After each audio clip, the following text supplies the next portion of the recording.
کس طرح کی ہے، اس کی ٹریننگ ہونی چاہیے. اسی طریقے سے ڈاکٹرز کی بھی ٹریننگ ہونی چاہیے کہ ہمارے نبی نے انسانیت کی جسمانی ضرر اور تکلیف سے بچانے کے لیے کن جذبات کا ہدیہ امت کو دیا ہے، کن جذبات کا گفٹ دیا ہے. یہ جذبات ہمارے معالجین اور ڈاکٹروں کے سامنے آنے چاہیے. یہ بات سیاسی لیڈروں کے سامنے آنی چاہیے، یہ بات تاجروں کے سامنے آنی چاہیے، یہ باتیں کاشتکاروں اور کھیتی باڑی کرنے والوں کے سامنے. ہمیں بتایا نہ ہوگا مزدوروں کو اکٹھا کر کے کہ مزدور کی نبی کی نظر میں کتنی قدر و قیمت ہے اور مزدور کیسے اپنی آمدنی کو حلال کرتا ہے اور چھوٹی سی غلطیوں سے کیسے اس کی آمدنی حرام ہو جاتی ہے. اس کا اس کو شعور دینا ہوگا. یہ بے شعوری اس امت کو اللہ کی بغاوت کے دلدل میں پھنسا. یہ بے شعوری ختم کرنی ہوگی ہم کو. ہر طبقے سماج کو ان کے سماجی تہذیب بتانی ہوگی. ہمارے نبی نے جو بتایا ہے اس سب ان تک پہنچانا ہوگا. تو یہ دوسرا نمبر ہوا.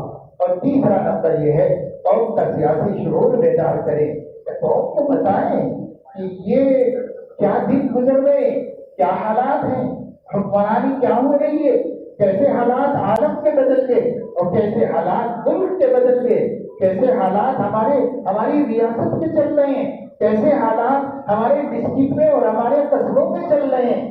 ہر مومن کو اس کا شعور ہونا چاہیے.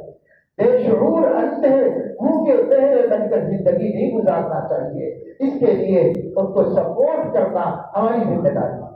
یعنی جو پڑھے لکھے مسلمان ہیں ماشاءاللہ سے بھینسا کے اندر تو ہر تنظیم ہر جماعت ہی تقریباً موجود ہے اور سب کا نام آتا رہتا ہے. تو سب کی ذمہ داری بتا دوں یہ علماء کی کریں اور یہ کام جو ہے جتنے مسلک ہیں ہر مسلک والے کریں، جتنی جماعتیں ہیں مسلم ہر جماعت والے کریں. یہ کام سب دانشوروں کی ذمہ داری ہے، یہ کام پڑھے لکھوں کی ذمہ داری ہے، یہ کام سماج پر اپنے دولت کا رسوخ رکھنے والوں کی ذمہ داری ہے، یہ کام سماج پر اپنا سیاسی رسوخ رکھنے والوں کی ذمہ داری ہے. سب مل کر یہ کام کریں تب کام ہوگا. خالی مولوں کو کوستے بیٹھنے سے کام نہیں ہوگا. تب علماء کیا کر رہے ہیں، علماء کیا کر رہے ہیں، ایسا ہو رہا، علماء کیا کر رہے ہیں، ایسا ہو رہا، علماء کیا کر رہے ہیں. ارے بھائی ہر مصیبت پر ٹھیک رہا انہیں کے سر میں پڑھو گے کیا لے جا کر کے. ان سے جتنا ہو رہا اتنا کر رہے ہیں. ان سے نماز پڑھانی ہو سکتی ہے نماز پڑھا رہے ہیں، خطبہ دینا ہو سکتا ہے خطبہ دے رہے ہیں. وہ آپ کو مسئلہ بتا سکتے ہیں مسئلہ بتا رہے ہیں. وہ مکتب چلا سکتے ہیں مکتب چلا رہے ہیں. وہ مدرسے میں پڑھا سکتے ہیں مدرسے میں پڑھا رہے ہیں. تو بیچارے کو جو مل گیا اسی میں کھا پی کے کام تو کر رہا ہے. باقی لوگ اپنے بارے میں پوچھو نا. لائر کیا کر رہا امت کے واسطے، ڈاکٹر کیا کر رہا امت کے واسطے. سب اپنے پیٹ پوجا تو کر ہی رہے ہیں، اس امت کے واسطے اس کے ہٹ کے کیا کر رہے ہیں. آپ کروڑ کماؤ ہمیں کوئی حسد نہیں، لیکن امت کے لیے کیا کر رہے ہیں. آپ انجینئر امت کے لیے کیا کر رہے ہیں، آپ عہدیدار امت کے لیے کیا کر رہے ہیں. اگر اپنا امت کا کھاتا کھول کے بتاؤ کہ ہم یہ کرتے ہیں امت کے واسطے. صرف مولیوں کو پوچھنے سے کیا فائدہ پڑے گا کہ ان کو تو بھائی وہ جتنا کر سکتے ہیں کر رہے ہیں. آگے آپ اپنی ذمہ داریوں کا اپنے سے احساس کرو، اپنے آپ سے پوچھو میں کیا ذمہ داریوں کو پورا کر رہا ہوں. کمانے والا مزے سے کما رہا ہے، مولوی کیا کر رہا ہے. کھانے والا مزے سے کھا رہا ہے، مولوی کیا کر رہا ہے. ہر چیز کا ان کے سر پہ ٹھیکرا مت چھوڑو. اگر وہ نہیں کر رہے ہیں خدا کے حضور میں وہ بھی بخشے جانے والے نہیں ہیں. ان کو بھی اللہ پوچھے گا، پوچھ لے گا اللہ ان کا. لیکن ہم بھی تو پوچھے جائیں گے. ہم اپنے بارے میں ہم نے امت کے لیے کیا کیا، ہم نے اس امت کی فلاح و بہبود کے لیے کیا کیا. اپنے سے بھی تو پوچھو اور اپنے آپ کو بھی تو جواب دہ بناؤ. جو قوم اپنے سامنے جواب دہ ہوتی ہے وہ اللہ کو جواب دینے کے قابل ہوتی ہے. جو اپنے کو جواب نہیں دے سکتی وہ اللہ کو جواب نہیں دے سکتی. اس لیے اپنے آپ کو جواب دینے کے قابل بناؤ. اس لیے میں سب سے کہہ رہا ہوں کسی کی تحقیر مقصود نہیں ہے. ہر ایک کو چیلنج کرنا اور ہر ایک کو جگانا مقصود ہے. ہر ایک سے کام لینا مقصود ہے. جب سب مل کے کام کریں گے یہ امت زندہ قوم بن جائے گی اور زندہ قوم کو دنیا کی قوم پچھاڑ نہیں سکتی اور اسے ہرا نہیں سکتی. لیکن ابھی تو امن تمتا قوم ہے، سو رہے ہیں سب اپنے مستی میں موج مستی میں ہے. سب کسی کو ہوش نہیں ہے کہ کیا ہو رہا ہے. اور کسی کو ہوش نہیں ہے کہ کچھ اچھے کام کرے، عقل کا ثبوت دے، جو قانونی لوازمات ہیں ان کو پورا کریں، قانون کی زد میں اپنے آپ کو نہ آنے دیں، اس کی فکر کریں۔ یہ تو سب کی ذمہ داری ہے۔ اور ایک کام ہو جائے گا، اس کے بعد مسجدوں کی پراپرٹیز کا شروع ہوگا کہ سب مسجد والے لا کے بتاؤ کہ مسجد کی آپ مسجد ذاتی جگہ پر ہے، بتاؤ لا کر کے کتنے بتا سکیں گے ہم، کتنے ضرور ہم دے سکیں گے۔ مدرسوں کی پراپرٹیوں کی بات آ جائے گی، دینی کاموں کی، دینی عام مسلمانوں کی جو ہے کوئی نوکری پہ کالونی بنی ہوئی ہے، کوئی ایسے ہی بنا دیا ہے، پیسے کمانے والوں نے پیسہ کما دیا اپنی ہی قوم کے لوگوں سے، اور اپنی قوم کو جو ہے وہ کل مصیبت کے در میں سونپ دیا۔ ہونے والے لوگ گئے 4 لاکھ کو ملا کے مل رہا کرتے، 5 لاکھ کو مل رہا کرتے، ادھر کا ادھر کا جمع کرتے، سونا چاندی بیچ کے جا کر خرید دیے۔ اس کے بعد پیپرز کی بات آئی تو پتہ چلا صاحب کوئی ریکارڈ ہی نہیں ہے سرکار کے ساتھ، پوری کالونی کا کوئی ریکارڈ نہیں ہے۔ اب کب تک ایسے جیو گے بھائی؟ اب ایسا جینا کسی زمانے میں چل گیا، چل گیا، اب چلنے والا نہیں ہے۔ آپ ٹارگیٹ پر ہیں، آپ کو سب سے پہلے پوچھا جائے گا۔ ہم پلٹا کے پوچھیں وہ بازو والوں کو کیوں نہیں پوچھ رہے ہیں، تو اس سے آپ کو کیا مطلب؟ آپ غلط ہیں، غلطی مانو، بس آپ دوسروں سے نہیں پوچھا جانا۔ ایک جگہ پر ایک پوری کالونی کٹھایا گیا تو صرف 40 مکان اس کالونی میں سے یہ کہہ کر گرا دیے گئے کہ یہ 40 مکان انلیگل بنے ہوئے ہیں اور زمین ریزرویٹی ہے اس کے اوپر انلیگل بنے ہوئے ہیں۔ حالانکہ وہاں پر مکان 100 سے زیادہ ہے، 100 سے زیادہ میں سے صرف مسلمانوں کے ڈھائے گئے ہیں اور باقی سب لوگ بھی تو انلیگل ہے، اسی زمین پر ہیں، لیکن ان کو پوچھا نہیں گیا۔ تو کون پوچھے، کس سے پوچھے کہ صاحب ان کے ساتھ الگ قانون کیوں ہے، ان کے ساتھ الگ قانون، ایسا کس سے پوچھے، کون پوچھے؟ تو بھائی اللہ کرے کہ ہمارے ملک میں عدل اور انصاف کا غلبہ ہو جائے۔ دعائیں تو یہی مانگ رہے ہیں، تمنائیں تو یہی کی جا رہی ہیں، لیکن آپ کو جگانا ضروری ہے، قوم کو جگایا جائے، سمجھایا جائے کہ قوم اپنی ہر ملکیت کو قانونی بنا لے، قانونی بنانے کی کوشش کرے۔ کوئی چیز خریدو تو چھان ٹپک کے خریدو، کوئی جائیداد لو تو سوچ سمجھ کے لو کہ میری ملکیت بن سکے گی کہ نہیں بن سکے گی، میں ثابت کر سکوں گا کہ نہیں کر سکوں گا۔ یہ شعور قوم میں پیدا کرنے کی ضرورت ہے۔ قوم نادان ہے بیچاری، قوم کو قوم ہی چوس رہی ہے، قوم کو قوم ہی لوٹ رہی ہے۔ ایسے میں کم سے کم ہم لوٹ جانے والوں کو تو شعور دے سکتے ہیں، سمجھ دے سکتے ہیں، اور جو لوٹ رہے ہیں انہیں بھی خدا کا خوف دلانا پڑے گا، انہیں بھی بتانا پڑے گا کہ بابا اس طرح 4 پیسے بنا لو گے، 2 بلڈنگ کھڑا کر لو گے، لیکن اللہ کو منہ نہیں دکھا سکو گے، قیامت میں خدا کے سامنے نہیں کھڑے ہو سکے۔ سوکھی روٹی کھا لو مگر مسلمان کا خون مت چوسو، کسی کی گاڑی دوائی مت لوٹو، تم فاقہ کر لو، ایسے سمجھانا پڑے گا۔ ظالم کو بھی سمجھانا پڑے گا، مظلوم کو بھی سمجھانا پڑے گا، لٹیرے کو بھی سمجھانا پڑے گا، لوٹنے والے کو بھی سمجھانا پڑے گا، سب کا شعور بیدار کرنا پڑے گا۔ یہ سماجی شعور ہے، سیاسی شعور ہے، اور اس کے بعد ہے اقتصادی شعور، یعنی تمام مسلمانوں کو معاشی اعتبار سے مستحکم ہو جانے کی دعوت دینا، سمجھانا، طریقے نکالنا، رستے بتانا کہ بھائی ایسا کر لو، آج سے کمانا شروع کر دو، ایسا کر لو تم اپنے پیر میں کھڑے ہو جاؤ گے، ایسا کر لو، ابھی فی الحال بڑا کام نہیں کر سکتے، چھوٹا ہی کر لو، جب بڑا کر اللہ موقع دے تو بڑا کر لو، اگر باہر جانے والے ہو تو جب لگے گا ویزا دیکھا جائے گا، جب تک 4-5 مہینے نکل جائیں گے کوئی ٹیمپرری ڈیوٹی کر لو، 4-5 مہینے میں کچھ کما لو، جب لگ جائے گا ویزا چلے جانا، جب نوکری کمپنی میں مل جائے گی تو ادھر ہو جانا، جب تک تم کسی دکان پہ سیل مین کا کام کر لو، کسی جگہ پر کر لو، آٹو چلا لو، ریپیڈو میں چلا لو گاڑی، کچھ بھی کر لو، مگر بابا خالی مت رہو، پیسہ کماؤ، اور یہ پیسہ آج کے دور میں ہماری عزت ہے اور آج کے دور میں ہماری حفاظت ہے، اس لیے دبانے کے لیے نہیں، شادیوں میں لٹانے کے لیے نہیں، ہوٹلوں میں اجاڑنے کے لیے نہیں، اور شراب میں اور نشے میں برباد کرنے کے لیے نہیں، بلکہ اپنے حفاظت کے واسطے، اپنے دین کی حفاظت کے واسطے، اپنے آپ کی حفاظت کے واسطے یہ شعور دیجیے معاشی اور اقتصادی کہ سماج کا ایک بھی کما سکنے والا بیکار نہ رہے، بیکار نہ رہے۔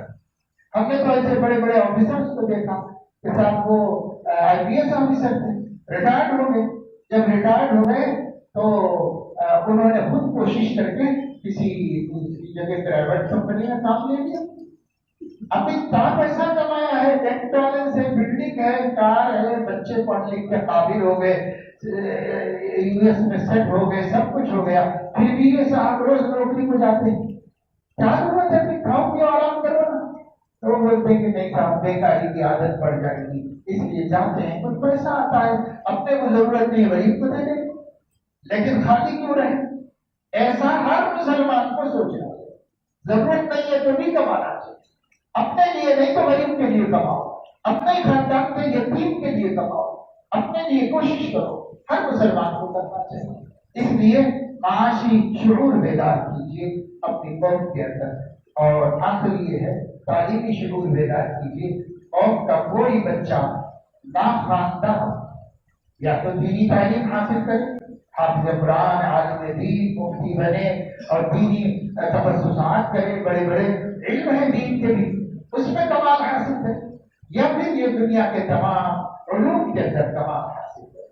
کسی بھی میدان میں ایسا نہ ہو کہ مسلمان نہ ہو، ہر میدان میں مسلمان ہونا چاہیے، آئی ٹی میں مسلمان ہونا چاہیے، اور انجینئرنگ میں مسلمان ہونا چاہیے، ٹیکنالوجی میں مسلمان ہونا چاہیے، سائنس میں مسلمان ہونا چاہیے، ایجوکیشن میں مسلمان ہونا چاہیے، ہر لائن میں مسلمان قابل ترین۔ اتنے ذہین بچے ہیں ہمارے پاس کہ ہم ان بچوں کو اگر بڑھا دیں تو یہ تو پورے ملک کی قسمت جگا سکتے ہیں، لیکن ہم ان بچوں کو تعلیم نہیں دے رہے، کئی ماں باپ نہیں دے رہے، اور کہیں غریبی کی وجہ سے نہیں پڑھ رہے، کہیں جہالت کی وجہ سے نہیں پڑھ رہے۔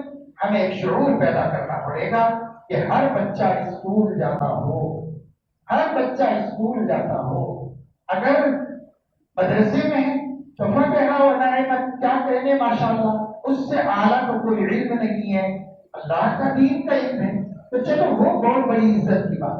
باقی بچے کیا کر رہے ہیں؟ کتنے بچے مدرسے میں ہیں؟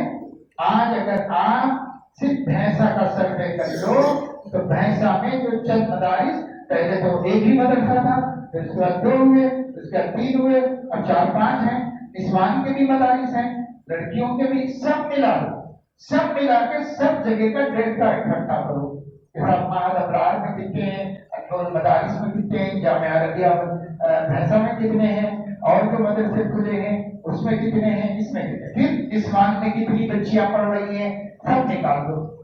اس کے بعد آپ بھینسا کے مسلمان بچوں کے تناسب سے جوڑ کے دیکھو تو دینی تعلیم حاصل کرنے والے 1.5-2% سے زیادہ شہر میں آپ کو نہیں۔ باقی سب بچے کیا کر رہے ہیں؟ کیا وہ اسکول ایجوکیشن کر رہے ہیں تو وہ خوشی کی بات ہے، کیونکہ تعلیم جو بھی ہو وہ عزت ہے، تعلیم حاصل کر رہے ہیں، کرنا چاہیے، نہیں کر رہے ہیں ان بچوں کا کون ذمہ دار ہے؟ یہ بڑے بڑے جلسے کر لینے سے تو ان کی قسمت نہیں بنے گی، یہ بڑے بڑے اشتہارات چھپا لینے سے، ایک میٹنگ کر کے، ایک میٹنگ اور 100 فوٹو ڈال کے پورے سوشل میڈیا پہ میٹنگ ایک رہی تھی، 4-5 بیٹھے رہتے تھے وہاں، کیا وہاں پر بات کرتے رہتے، ادھر سے ایک فوٹو، ادھر سے ایک فوٹو، ادھر سے ایک فوٹو، ادھر سے ایک فوٹو، 100 فوٹو ڈالتے ہیں سوشل میڈیا، جنون حیدہ ہو گیا ہے فوٹوز ڈالنے، یہ کرتے ہیں۔ اور کام کیا ہوا؟ کچھ میٹنگ ہوئی، کچھ طے ہوا، طے ہونے کے جب 10 سال کے بعد پوچھو کہ عمل ہوا کہ نہیں ہوا، تو عمل کہاں سے کرنا ہے؟ عمل کر رہی تھی، نشست کرو گفتگو برخاست، ایسی میٹنگیں ہماری ہو رہی ہے۔ بابا میٹنگیں مت کرو پلان بناؤ، اور اس کے ہر 1 مہینے کے بعد آپ نے کیا کیا ہے وہ امت کو بتاؤ کہ یہ کیا ہے ہم نے یہ کیا ہے، ماہانہ رپورٹ دو کہ ہم نے یہ کیا ہے۔ ہماری کوشش سے بھینسا کے اتنے بچے جو اسکول نہیں جاتے تھے ان کے ایڈمیشن ہو گئے، کتنے بچوں کے ایڈمیشن ہوئے، کون کرایا ہے؟ سب مسلمان کرو، ہمارے نبی کی امت ہے، ہم سب کو اپنی اپنی فکر کرنی چاہیے. میں محلے کے 5 کروں، وہ 5 کرے، وہ 5 کرے، وہ 5 کرے. فرض کرو یہاں جتنے لوگ بھینسا کے ہیں، کیونکہ ادھر ادھر سے بھی آئے ہیں کچھ لوگ بیان، لیکن جتنے لوگ بھینسا کے ہیں وہ اگر 200 ہوں گے اور 200 میں سے ہر ایک یہ طے کرے کہ اب کے جب اسکول کھلیں گے، اب تو چھٹیاں قریب آ رہی ہیں، اب کے جب اسکول کھلیں گے تو میں میرے محلے کے 5 بچے ایسے جو اسکول لے جاتے ہیں اپنی نگرانی میں ان کا اسکول ایجوکیشن کراؤں گا، اپنی نگرانی میں ان کو جانا، حاضری دینا، اسکول جا کے پوچھنا پابندی سے آ رہے گی، کیسا پڑھ رہے ہیں، رپورٹ کیا ہے، یہ سب نگرانی میں. 5 بچوں کو میرے نبی کی امت تھی میں پڑھاؤں گا. اگر ذمہ داری لیں گے تو آپ سوچئے کہ یہ 200 لوگ جو ہیں 1000 بچوں کو جو ہے پہنچا پڑھا لیں گے، وہ کامیاب کریں. کتنا آسانی سے یہ کام ہو سکتا ہے. تو اس وجہ سے ہم لوگوں کو چاہیے کہ ہم اس سلسلے میں غور کریں، سوچیں اور اس میں محنت کریں. یہ شعور ہے تو میں نے بتایا اس پر بات ہونی چاہیے. بس آخر میں بس اتنا عرض کروں گا کہ ہمارے عوام اور ہمارے خواص سبھی کے نظر میں دین کا ایک ناقص اور محدود تصور ایسا بیٹھ گیا ہے کہ اب وہ ہتھوڑی لے کے مار مار کے توڑے بھی تو نکلنا مشکل ہے. ایسا بیٹھ گیا ہے. اور دین کا وہ تصور جو مدینے منورہ میں تھا، دین کا وہ تصور جو عہد نبی میں تھا، دین کا وہ تصور جو 1.25 لاکھ صحابہ کے ذہنوں میں تھا، وہ دین کا تصور پتہ نہیں کہیں کتابوں میں رکھا ہوا ہے، بخاری میں ہے، مسلم میں ہے، ترمذی میں ہے، سب کتابوں کے اندر چھپا ہوا ہے. دین کا وہ تصور نہ محراب میں ہے، نہ ممبر پہ ہے، نہ اسٹیج پہ ہے اور نہ گھروں میں ہے، کہیں بھی نہیں ہے دین کا ثابت تصور. دین کا ناقص تصور ایسے ٹھوک ٹھوک کے بٹھا دیا گیا ہے کہ اب اس سے آگے کی بات ہم سننے کے لیے تیار نہیں ہیں. اب مسلمانوں کو کڑوی دوا سمجھتا ہے، زبردستی دین بتانا ہے، زبردستی عبادت کی شکلیں بتانا ہے. یہ کسی ایک مسلمان کے ڈاکومنٹس درست کر کے دینا 100 رکعت نفل پڑھنے سے بڑی عبادت ہے. یہ ان کو بتانا ہے اور ڈنڈے کی چوٹ پہ بتانا ہے اور کسی سے ڈرے بغیر بتانا ہے.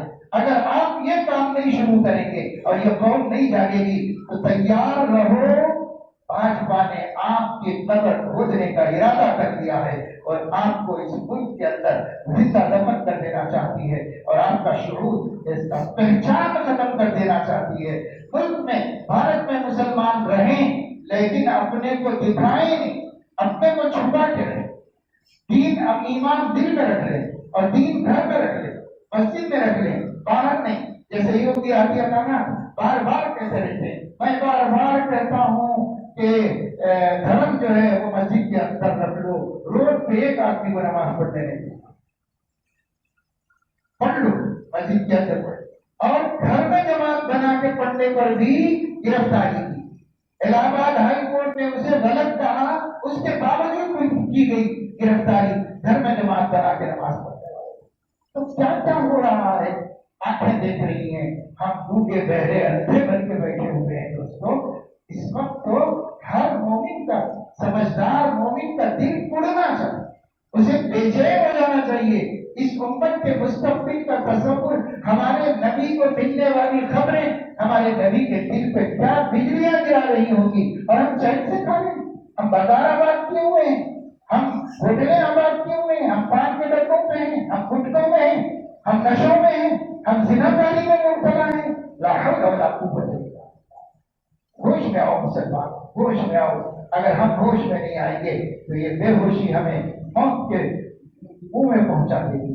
اللہ تعالیٰ اپنے فضل و کرم سے ہمیں توفیق عمل نصیب فرمائے اور رمضان المبارک کے اس مہینے میں بجائے رمضان شریف کے بارے میں زیادہ بیان کرنے کے، میں تو شروع میں کیا ہوں تھوڑا سا بیان رمضان کے حوالے سے، وہ بہت کافی ہے سمجھدار. اور یہاں علماء مسجدوں میں روز کر ہی رہے ہیں، آپ روز سن ہی رہے ہیں. مجھے جو بات بتانی تھی وہ یہ ہے کہ دین کا وہ حصہ جو معطل ہو چکا ہے، دین کا وہ حصہ جو مفلوج ہو چکا ہے، اس دین کے حصے کا علاج کرو اور اس کا خالص ختم کرو اور اس کا تعطل اور جمود ختم کرو اور دین کے اس محاذ کو زندہ کرو اور اس محاذ کو بھی کھڑا کرو، اس لیے کہ پورا دین زندہ ہوگا تو اللہ کی مدد آئے گی اور یہ ادھورے دین سے اللہ کی مدد نہیں آئے گی۔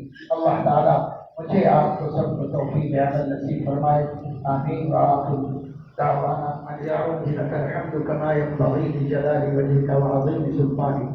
اللهم صل وسلم وبارك وترحم وتحنن على سيدنا وحبيبنا محمد عبدك ورسولك، وصل على المؤمنين والمؤمنات والمسلمين والمسلمات۔ اللهم لا مانع لما اعطيت ولا معطي لما منعت ولا ينفع ذا الجد منك الجد۔ اللهم اكفنا بحلالك عن حرامك واغننا بفضلك عمن سواك۔ اللهم انا نسالك من خير ما سالك منه نبيك محمد صلى الله عليه وسلم، ونعوذ بك من شر ما استعاذ منه نبيك محمد صلی اللہ علیہ وسلم۔ اے اللہ اپنے کرم سے ہمارے گناہوں کو معاف فرما، ہماری خطاؤں لغزشوں کو درگزر فرما، ہماری غفلتوں کو اپنے کرم سے معاف فرما۔ اے اللہ ہر پہلو سے دین کے ہر محاذ پر ہم نے غفلت ہی غفلت کا ثبوت دیا ہے، اے مولا اپنے کرم سے ہماری اس غفلت کو معاف فرما۔ اللہ پاک دین کو صحیح سمجھنے کی توفیق عطا فرما، علماء ربانیین سے جڑ کر دین کی صحیح معرفت حاصل کرنے کی توفیق عطا فرما۔ اے اللہ جو دین آپ نے اپنے حبیب کے ذریعے نازل فرمایا ہے، جو دین آپ نے آپ کے حبیب نے صحابہ کرام کی سوالات جماعت میں زندہ فرمایا ہے، اے اللہ اسی دین کو جاننے اور اسی دین کے لیے مر مٹنے کی ہمیں توفیق نصیب فرما۔ اے اللہ ہر پہلو سے ہماری زندگی میں دین کو زندہ فرما۔ اے اللہ اعتقاد اور عقائد کے اعتبار سے، عبادات کے اعتبار سے، معاملات کے اعتبار سے، معاشرت کے اعتبار سے، اخلاق کے اعتبار سے ہماری زندگیوں میں دین سیکھنے اور دین پر جمنے کی توفیق نصیب فرما۔ اے مولا کریم ہمیں اپنے نبی کا سچا پکا اور غیور اور باحمیت و غیرت مسلمان بننے کی توفیق عطا فرما۔ اللہ پاک ہمارے جوانوں کو اپنی تمام تر فرصتیں اور اپنی تمام تر صلاحیتیں اور اپنی تمام تر اموال اور اسباب کو اس دین اور اس امت کی حفاظت کے لیے صرف کرنے کی توفیق عطا فرما۔ اے مولا کریم کرم کا، رحم کا، عفو کا، عافیت کا اور نصرت کا معاملہ فرما۔ اے مولا کریم تمام بیماروں کو شفا نصیب فرما، پریشان حالوں کی پریشانیاں دور فرما، مقروضوں کے قرضے ادا ہونے کی صورتیں پیدا فرما، بے روزگاروں کے لیے کسب حلال کا انتظام فرما، جو محنت کر رہے ہیں کما رہے ہیں ان کی کمائی میں برکت مقدر فرما۔ اے مولا کریم اپنے فضل و کرم سے پڑھنے والوں کو محنت سے پڑھنے کی توفیق عطا فرما اور اعلیٰ کمالات حاصل کرنے کی توفیق نصیب فرما۔ اے مولا کریم مسلمانوں میں بیکاری کا خاتمہ فرما، ہر آدمی کو مصروف ہو جانے کی توفیق نصیب فرما، کسی خیر کے کام میں، کسی بھلائی کے کام میں، چاہے وہ عبادت ہو، چاہے وہ رفاہی خدمات ہو، چاہے وہ سوشل ورک ہو، چاہے وہ مال کمانا ہو، کسی بھی اچھے کام میں مصروف رہنے کی مسلمانوں کو توفیق نصیب فرما۔ اے اللہ فرصت اور بیکاری کے عذاب سے اپنے محبوب نبی کی محبوب امت کو بچا دیجیے۔ اے مولا کریم فضل کا، رحم کا، کرم کا معاملہ فرمائیے۔ اے مولا ہماری تمام حاجتوں کو پورا فرمائیے، تمام ضرورتوں کا تکفل فرمائیے۔ اے مولا اس ملک میں امن و امان کو قدر فرمائیے۔ اے اللہ جو ملک میں حالات پیش آ رہے ہیں ان حالات کے اندر جو ہمارے لیے امن کو، ہمارے لیے عافیت کو، ہمارے دین کی سلامتی کو، ہمارے عقیدے کی حفاظت کو غیر سے مضبوط فرما دیجیے۔ اے مولا کریم اس کی حفاظت کے فیصلے فرما دیجیے۔ اے مولا کریم کوئی کتنی ہی کوشش کر لے لیکن اپنے حبیب کی گاڑی کمائی کو برباد ہونے سے بچا دیجیے۔ اے مولا اپنے فضل و کرم سے عالمی احوال میں خیر کو مقدر فرما دیجیے۔ اے اللہ جو کچھ ہو رہا ہے اس کے اندر ہمیں کچھ بھی نظر آ رہا ہو، آپ کے ارادے اور فیصلے کے بغیر ایک پتا بھی نہیں ہل سکتا۔ اے اللہ یہ جو کچھ ہو رہا ہے آپ کے علم میں ہے۔ اے مولا اس میں سے ہمارے لیے خیر کو مقدر فرما دیجیے۔ سارے عالم میں مسلم کنٹریز کے لیے، مسلم حکمرانوں کے لیے، مسلمانوں کے لیے، عام امن پسند انسانوں کے لیے، سب کے لیے خیر کو مقدر فرما دیجیے۔ اللہ ہر شر اور ہر فتنے سے، ہر نقصان سے حفاظت فرمائیے۔ اللہ ان جگہوں کو عالمی جنگ بننے سے بچا لیجیے۔ اللہ ان جگہوں کے مسلم کنٹریز کے مفادات کو نقصان پہنچنے سے بچا دیجیے۔ اے مولا کریم ظالموں کے ظلم کے ہاتھ روک لیجیے، وقت کے فرعون کو اپنی قدرت سے سبق سکھا دیجیے، اس کی اوقات بتا دیجیے۔ اے مولا ہماری دعاؤں کو اپنے کرم سے قبول فرما دیجیے۔ اے اللہ جو کچھ ہم نے روزے رکھے، تراویحیں پڑھی، تھوڑا بہت قرآن مجید کی تلاوت کی، کچھ اچھے کام کر لیے، وہ بھی آپ کی توفیق سے اسے اپنے کرم سے قبول فرما دیجیے۔ اللہ پاک جو رمضان باقی ہے اس کو بھرپور استعمال کرنے کی توفیق عطا فرمائیے، ہر گناہ سے بچنے اور ہر نیکی میں چست و چاق ہو کر لگنے کی توفیق عطا فرمائیے۔ اے اللہ سستی سے، پہلو تہی سے، کاہلی سے، کام چوری سے ہم سب کی حفاظت فرمائیے۔ اے اللہ جب تک تن بدن میں جان ہے جتنا کر سکتے ہو آپ کے لیے اور آپ کے حبیب کی خوشی کے لیے کرنے کی توفیق عطا فرمائیے۔ اے مولا فضل کا معاملہ فرما دیجیے۔ اے اللہ اپنا صحیح طویل تعلق نصیب فرمائیے، حسن نیت، حسن عمل، حسن خاتمہ کی دولت سے سرفراز فرما دیجیے۔ اے مولا کریم ہم نے جو مانگا ہے وہ بھی عطا فرمائیے، جو نہیں مانگ سکے اپنے کرم سے وہ بھی نصیب فرما دیجیے۔ وصلی اللہ تعالی علی خیر خلقہ سیدنا و حبیبنا محمد وعلى آلہ وعلى بیتہ وصحبہ اجمعین۔ سبحان ربک رب العزة عما یصفون وسلام علی المرسلین والحمد للہ رب العالمین۔